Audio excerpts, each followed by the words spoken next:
Hello friends. उम्मीद है आप सब लोग अच्छे होंगे। आज हम लोग कंप्यूटर एडेड मैन्युफैक्चरिंग कैम के बारे में पढ़ेंगे। तो बेसिकली इस कोर्स में हम लोग सबसे पहले क्वेश्चन आता है कि इस कोर्स में हम लोग क्या क्या चीज़ें पढ़ेंगे।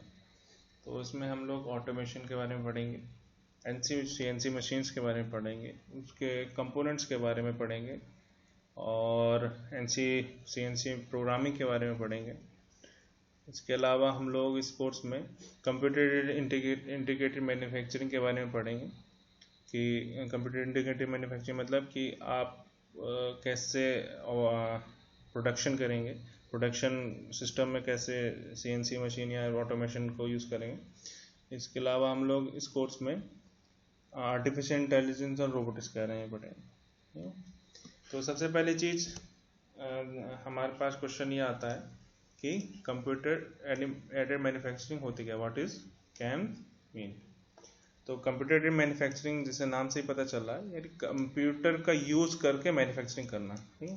तो CAM is use of software and computer control machinery to automate, ठीक, important, this line is important, to automate manufacturing process. ठीक, by using software and computer control machinery you want to automate the manufacturing process. तो basically CAM में हम लोग क्या करेंगे, हम लोग डिस्कस करेंगे कि कैसे हम लोग कंप्यूटर का यूज़ करके मैन्युफैक्चरिंग में को कर सकते हैं। जैसे आपने पहले पूरा मशीनिंग के लिए आपने कभी ना कभी lathe lathe lathe machine use करी होगी। ठीक है। बट लेथ मशीन जो है बेसिकली है कि pure almost pure manual machine है। उसमें कुछ चीज़ें ऑटोमेटिक हो जाती है लेकिन almost pure manual machine. CNC machine में बेसिकली क्या होगा कि हम लोग कंप्यूटर का यूज़ करके इसी तरह ही मशीनिंग को हम लोग परफॉर्म करते हैं। इसमें थोड़ा डिफरेंसेस है, we will discuss it later, but आपको मेरे को एक थोड़ा आइडिया देना था कि कंप्यूटर का यूज़ करके हमको मैन्युफैक्चरिंग करनी है। इसका by that's what is called CAM. तो इसके बाद हमारे सबसे पहली चीज़ आपने एक चीज़ सुनी होगी, कैड और कैम। तो बेसिकली काफ़ी लोगों को कन्फ्यूज़न होती है। तो कैड बेसिकली मीनिंग होता है कंप्यूटर एडेड ड्राइंग और ड्राफ्टिंग और कंप्यूटर एडेड डिज़ाइनिंग। ठीक, और on the other hand CAM का मतलब होता है कंप्यूटर एडेड मैन्युफैक्चरिंग। तो जैसे नाम से पता चला है कंप्यूटर का ऐड करके ड्राइंग, ड्राफ्टिंग और डिज़ाइन करना।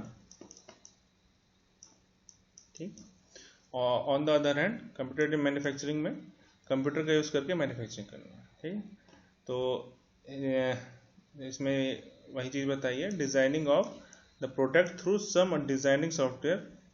किसमें हमारा ये प्रोडक्ट को डिज़ाइन करने में बाय सम डिज़ाइनिंग सॉफ्टवेयर, इसको बोलते हैं कैड। और दूसरी तरफ हमारे पास है कैम, जिसमें हम लोग controlling the machine in the industry such as CNC, जो सॉफ्टवेयर का यूज़ करके मशीन को कंट्रोल करने के लिए हम लोग कैम के बारे में स्टडी करते हैं। और जैसे हमारे पास सीएनसी मशीन है, और भी टाइप की मशीन होती है, जरूरी नहीं है हम सीधे सीएनसी करते हैं। आपके पास दो तीन चीज़ें और आती हैं कई बार, टर्म्स जो हैं, जैसे CAE, कंप्यूटर एडेड इंजीनियरिंग। इसमें बेसिकली हम लोग एनालिसिस की बात करते हैं, यानी जो आप डिज़ाइन बना रहे हैं यानी उसको एनालिस करने के। जैसे इसमें जैसे हम लोग एनसी सॉफ्टवेयर है या फिर हाइपरवर्क सॉफ्टवेयर है या फिर LS डायनो सॉफ्टवेयर है, इसमें आप लोग बेसिकली क्या करते हैं, जो आपने डिज़ाइन बनाया है उसकी एनालिसिस करते हैं कि जैसे सपोज करिए ये बीम है, इस पर आपने ये लोड लगाया तो स्ट्रेसेस किस तरह से जनरेट होंगे। तो basically computer engineering is more devoted towards your analysis portion. वैसे ही computer aided design is more devoted to your design of the product, and CAM is more devoted toward your automation of your manufacturing. इसके अलावा आपने कई term सुनते रहेंगे इसको बार बार, CIM, जिसको हम लोग बोलते हैं computer integrated manufacturing. It is somewhat different than your CAD and CAM, which we are going to learn in later portion of this course. Other than that, you may heard about CAPP, computer aided process planning. This also we are going to study in sim only. So uh, that will be learn later.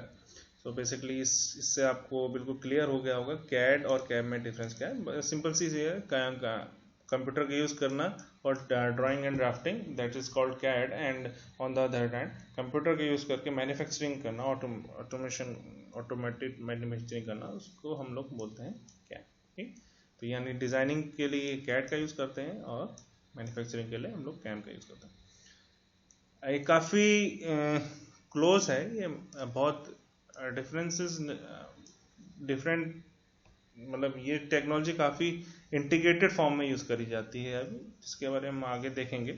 लेकिन आपको ये चीज़ बड़ी clear होना चाहिए कि CAD is some related to design and CAM is related to your manufacturing.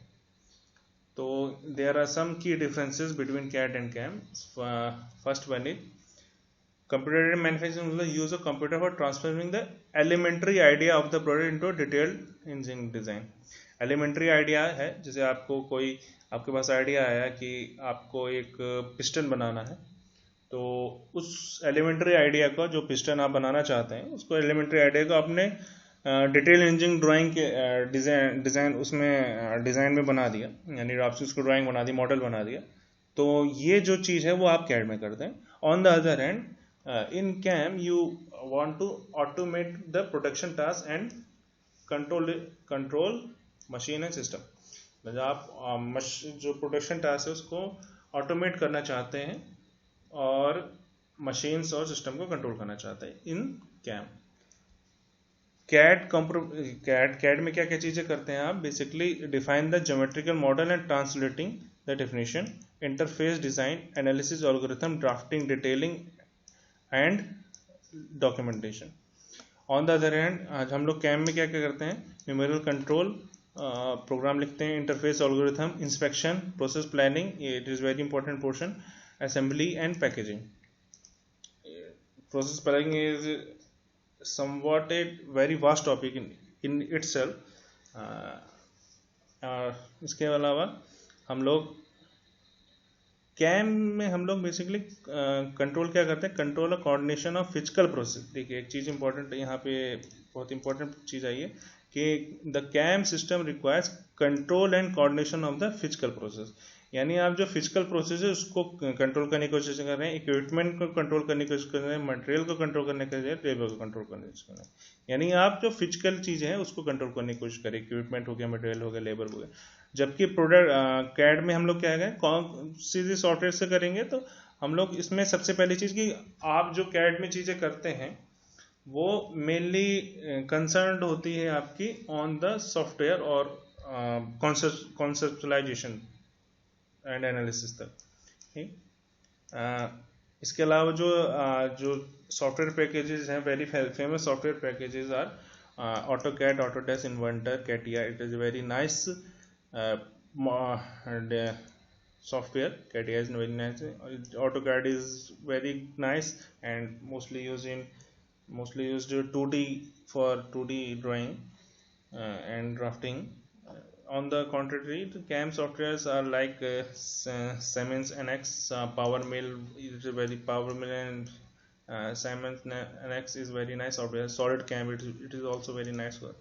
And so these are the some of the commercial available packages of CAD, and these are some of the commercial available packages for the CAM. Okay, so I think आपको इन दोनों चीज़ों के बीच में difference समझ में आएगा. What is the difference between CAD and CAM, ये 2 slides में मैं बताना चाह रहा हूँ. अब जो हमारा मेन चीज़ जहाँ से स्टार्ट हो रही है वो है ऑटोमेटिक मैन्युफैक्चरिंग सिस्टम. ठीक.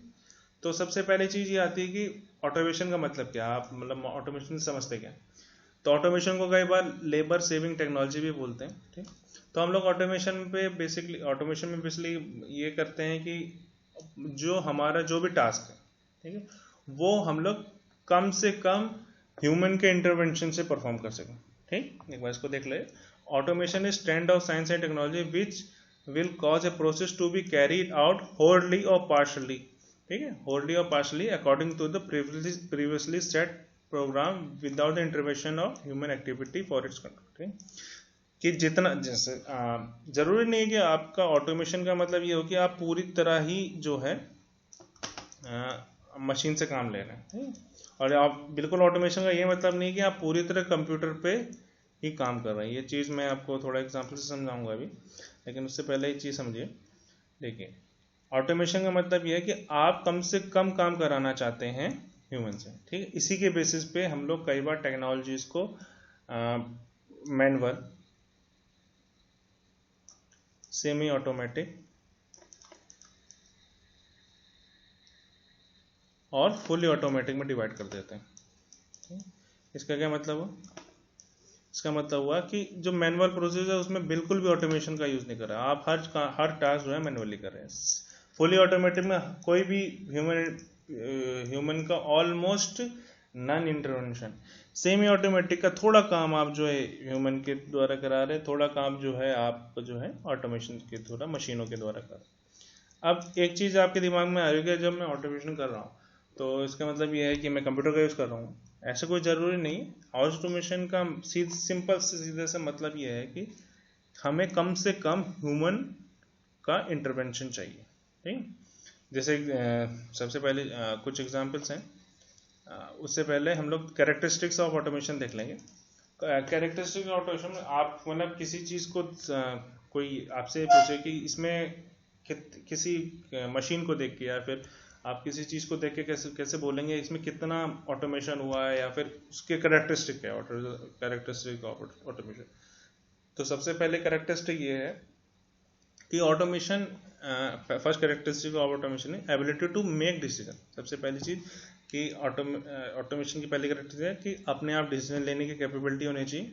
Ability to carry out this decision with physical action, जो आपने डिसीजन लिया है वो उसको फिजिकली परफॉर्म करना चाहिए, और जो फिजिकली परफॉर्म कर चुके हैं उसको एवेल्यूएट करके फिर एज ए फीडबैक यूज करना। यानी सबसे पहले डिसीजन लेने की कैपेबिलिटी होनी चाहिए। दूसरी चीज़ है जो डिसीजन वो ले रहा है उसको फिजिकल फॉर्म में कन्वर्ट करनी है, यानी अगर पहले कैपेबिलिटी होनी चाहिए, यानी ये ब्रेन खाली है मतलब एक कैपेबिलिटी है। दूसरी तरफ ये है कि उस कैपेबिलिटी यानी जो आपने सोचा है, जैसे मतलब जो भी मशीन है या फिर जो भी चीज़ ऑटोमेशन कर रही है वो उसको फिजिकली परफॉर्म कर पाए। और तीसरी चीज़ ये है कि ability to evaluate and control its own performance, जो आपने ये जो फिजिकल एक्शन परफॉर्म करा है उसको दोबारा से एवेल्यूएट कर पाए, यानी उसको कंट्रोल कर पाए और उसको देख पाए कि ये चीज़ सही हुई कि नहीं, और उसके अकॉर्डिंगली वो डिसीजन को फिर से डिसीजन ले। ये एक लूप की तरह चलेगा, डिसीजन ले उसको फिजिकल से, फिर जो डिसीजन लिया गया उसको फिजिकल फिर से फिजिकल एक्शन में वो करे, फिर से एवेल्यूएट करे और इस तरह से काम करे। एग्जाम्पल है ये बड़ी इंटरेस्टिंग। इन दोनों एग्जाम्पल में कहीं भी किसी भी तरीके का कंप्यूटर कंट्रोल नहीं है, इस वजह से मैं इसको आपको बताना चाह रहा था। जैसे प्रेशर कुकर है, ठीक है। प्रेशर कुकर वाले केस में क्या है कि ये जो ये तीनों चीज़ें इसमें हो रही हैं। जैसे ही आप कुछ भी पकाने के लिए, सपोज करिए आपने राइस पकाना चाह रहे हैं कुकर के अंदर, तो उसकी वजह से क्या होगा, सीटी बजने लग जाती है थोड़े टाइम बाद। अब इसकी वजह से क्या होगा कि जो ये है, जब आपका जब काफ़ी ज़्यादा टेम्परेचर हाई हो जाता है उसके बाद क्या होगा कि ये गैसेस के फॉर्म में बाहर निकलेगा। कि आप इसमें कंट्रोल कर सकते हैं कि इतना मुझे पकाना है, ठीक। तो सबसे पहली चीज़ कि अब अगर मान लीजिए इसमें ये सीटी नहीं होती, in that case it is going to pressure cooker में बिकम वेरी डेंजरस। वाई कि इसमें आपके जो वेपर्स हैं वो कलेक्ट होते रहते काफ़ी डेंजरस हो जाता है। लेकिन ये क्या है कि डिसीजन ले रहा है कि एक टाइम बाद जब इसमें जो वेपर्स है काफ़ी अच्छी मात्रा में हो गए तो ये अपने आप ऊपर उठ जा रहा है विदाउट द ह्यूमन इंटरवेंशन, ठीक। तो इसी वजह से ये एक ऑटोमेशन का एग्जाम्पल है, प्रेशर कुकर अपने आप में ऑटोमेशन का एग्जाम्पल, जबकि यहाँ पे हमने बिल्कुल भी कंप्यूटर का यूज नहीं करा है। ऑन द अदर हैंड जैसे एक और एग्जाम्पल हमारे पास है गवर्नर का, ठीक।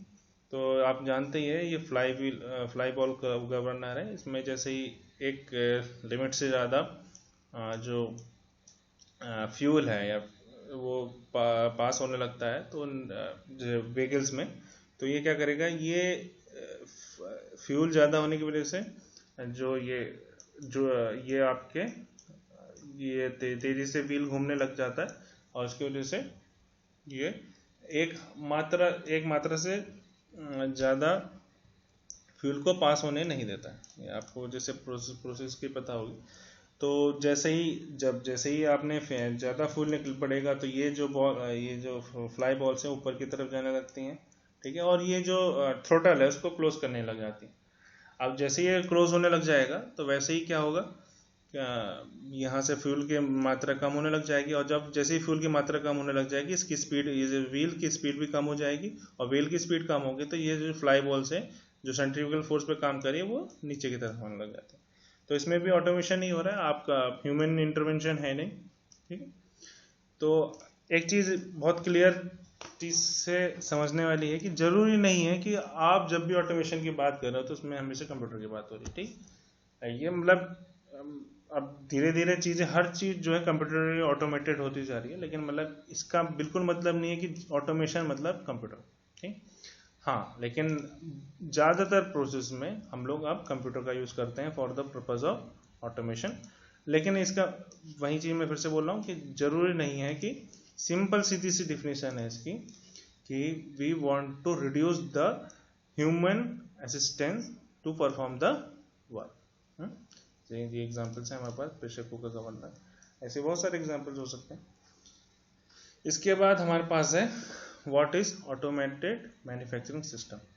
An automated manufacturing system is an interconnected system of material processing station, ठीक। आपके यहाँ बहुत सारे स्टेशन होंगे, ठीक, जो कि इंटरकनेक्टेड होंगे, capable of automatically processing a wide variety of parts type simultaneously under computer control, और जो कि कंप्यूटरली कंट्रोल्ड होंगे, ठीक है। अब जैसे इसका एग्जांपल है, जैसे ट्रांसफर लाइन का एग्जांपल लेते हैं हम लोग। ट्रांसफर लाइन बेसिकली क्या होता है, यहाँ पे मशीन्स होती हैं बहुत सारी जो कि ऑटोमेटेड मटेरियल हैंडलिंग सिस्टम के द्वारा जोड़ी जाती है, यानी यहाँ पे कन्वेयर बेल्ट लगी होगी तो वो ऑटोमेटिक चलती रहती हैं, तो इस मशीन से दूसरी मशीन पे जा रहा।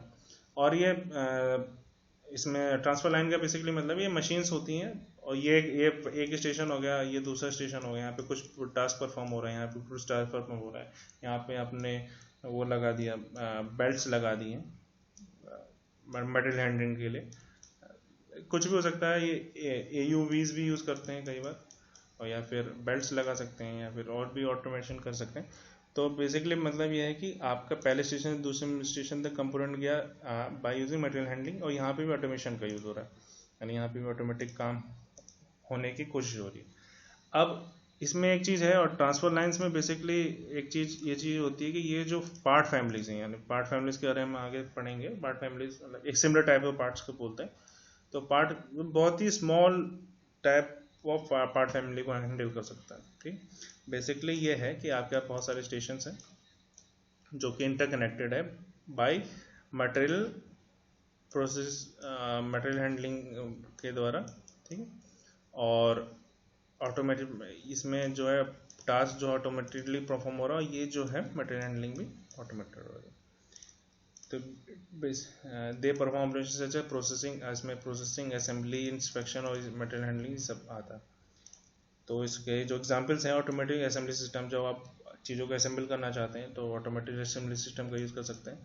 ट्रांसफर लाइन मैंने बताया कि छोटे छोटे मशीन्स होती हैं जो कि एक very small type of part family को हैंडल करने के लिए बनी होती है। पार्ट फैमिली के बारे में कंफ्यूज मत होइए, मैं आगे इसके बारे में डिस्कस करूँगा थोड़े टाइम बाद। Automated material handling system and storage system in integrated manufacturing operation, automated inspection system for quality control, automated inspection system इसको कई बार हम लोग CAI कंप्यूटर एडेड इंस्पेक्शन के थ्रू करते हैं, ठीक। इसके बाद हमारे पास नेक्स्ट टॉपिक है हमारे पास नीड फॉर ऑटोमेशन। हम लोग ऑटोमेशन करना क्यों चाह रहे हैं, तो इसमें सबसे पहली चीज़ है टू इंक्रीज द प्रोडक्टिविटी। जैसे जैसे ये बात समझ में आ रही है कि जैसे जैसे सबसे पहला पॉइंट है इसमें इंक्रीजिंग प्रोडक्टिविटी। इसमें सबसे पहली चीज़ समझ में आ रही है कि जैसे जैसे आप ऑटोमेशन करेंगे आपकी इफिशिएंसी बढ़ेगी और प्रोडक्टिविटी आपकी बढ़ेगी।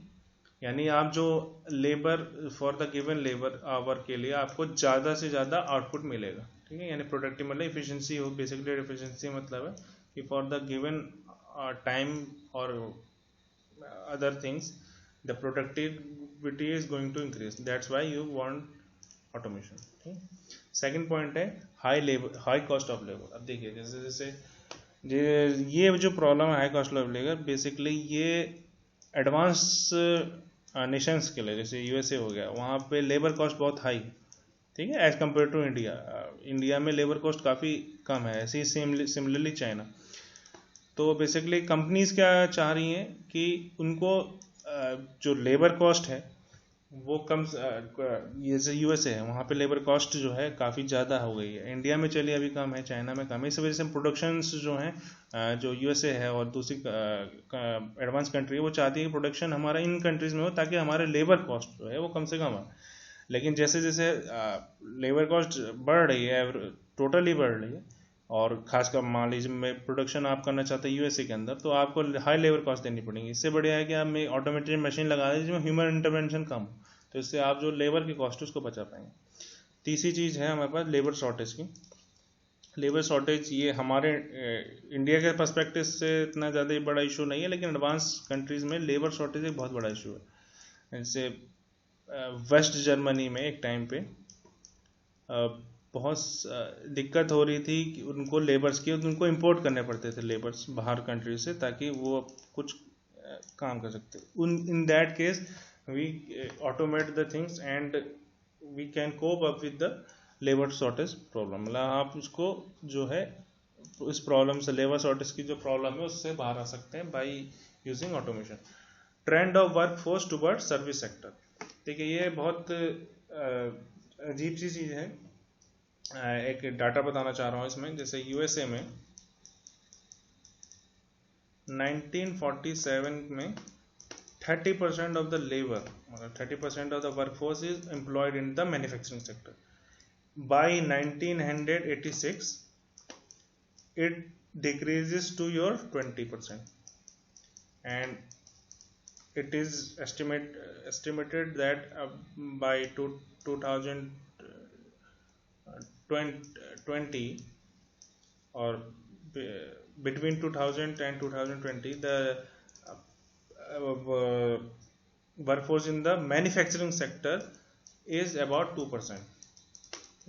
यानी आप देख रहे हैं कि 1947 में जहां यूएसए में 30% वर्कफोर्स जो है मैन्युफैक्चरिंग सेक्टर में थी, वो अब जो है घट के 2% हो चुकी है। ऐसा क्यों हो रहा है? ऐसा इसलिए हो रहा है कि मैन्युफैक्चरिंग जो जॉब्स है वो थोड़ी सी हार्ड समझी जाती हैं compare to your service sector.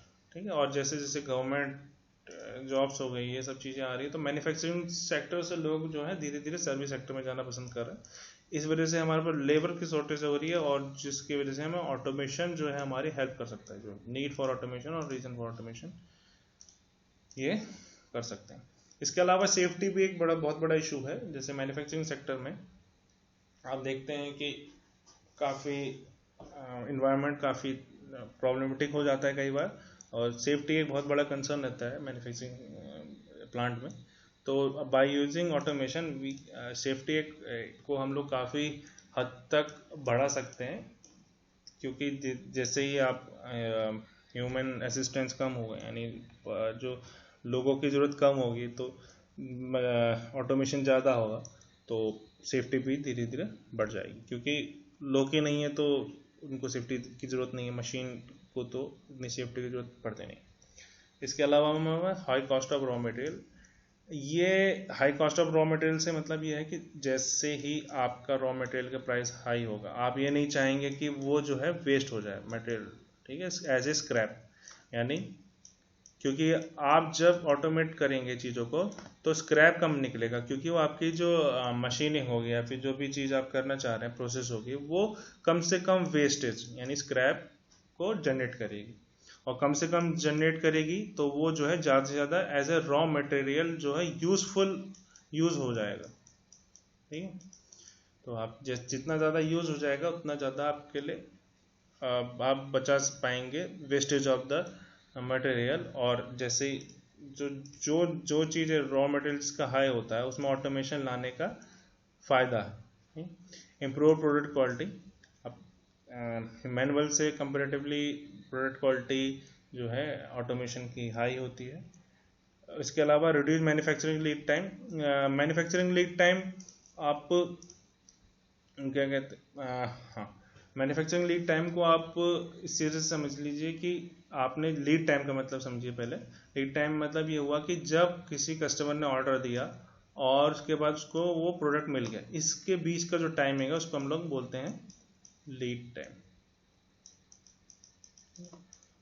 Lead time यानी जब उसने ऑर्डर दिया और उसको जब वो चीज़ रिसीव हो गई, इसके बीच के टाइम को बोलते हैं हम लोग लीड टाइम। तो आप जैसे ही ऑटोमेशन करेंगे तो वो जो टाइम पीरियड है उसमें मैन्युफैक्चरिंग का भी टाइम पीरियड है, ठीक है। तो जो मैन्युफैक्चरिंग का जो जो टाइम पीरियड है in the whole portion of the lead time, वो हम लोग डिक्रीज कर पाएंगे तो हम टोटल लीड टाइम को भी डिक्रीज कर सकते हैं, ठीक। तो इससे क्या होगा, कस्टमर सेटिस्फेक्शन होगी, वो उसको पता है कि जल्दी से जल्दी मुझे प्रोडक्ट मिल जाएगा, तो आपके गुडविल जनरेट होगी और आपकी डिमांड बढ़ सकती है। तो ये बेनिफिट करेगा ऑटोमेशन डायरेक्टली इनडायरेक्टली, और इसी वजह से हमें ऑटोमेशन की ज़रूरत पड़ती है। इसके अलावा हम रिडक्शन इन प्रोसेस इन्वेंटरी, सीधी सी बात है कि मैनुअल के कंपैरिजन में इफ़िशेंसी ऑटोमेशन की ज़्यादा है। तो जो इन्वेंट्री इन प्रोसेस है, यानी आप जो रॉ मटेरियल इंपोर्ट कर रहे हैं मैन्युफैक्चरिंग के लिए, जैसे सपोज करिए कंपनी है, इसके अंदर आपने रॉ मटेरियल इंपोर्ट करा, अब इन प्रोसेस मतलब ये जो कंपनी है, जो जहाँ पे जो चीज़ें चल मतलब जहाँ पे मैन्युफैक्चरिंग प्लांट है उसके अंदर, कंपनी के अंदर जो अंदर पे मटेरियल है, जो भी मटेरियल है, वो जब तक कि मार्केट में आके बिकता नहीं है तब तक कि वो आपको पैसे नहीं मिलेंगे, ठीक है।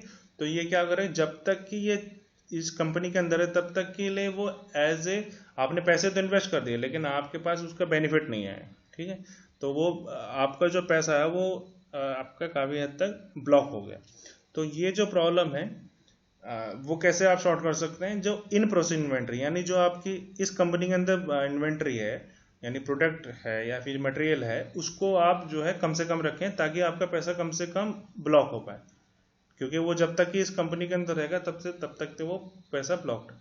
तो आपको ये पता है कि ऑटोमेशन से आपको जो है जल्दी चीज़ें मिल जाती हैं, इफ़िशेंसी उनकी अच्छी होती है और उसमें मिस्टेक की कम चांसेस रहेंगी, और मतलब आप थोड़ा सा कंपैरेटिवली ह्यूमन के कंपैरिजन में उस पर ज़्यादा रिलाई कर सकते हैं कि वो एक निश्चित टाइम पे आपको चीज़ें दे देगा। तो इन प्रोसेस इन्वेंट्री अल्टीमेटली कम कर सकते हैं आप इसके, तो इसके वजह से आपका पैसे जो ब्लॉक हो रहे थे वो कम से कम ब्लॉक होंगे। तो ये एक बेनिफिट है ऑटोमेशन का, जिसकी वजह से आप ऑटोमेशन करना चाहिए।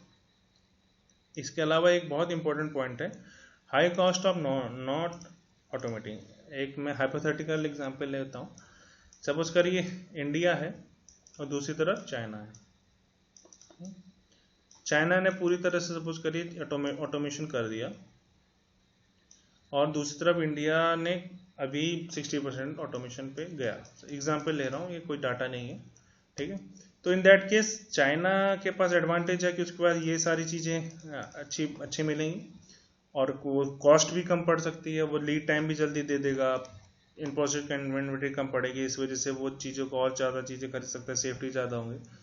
तो इसकी वजह से क्या है कि कंपटीशन, अगर मान लीजिए तीसरी कंट्री है, सपोज करिए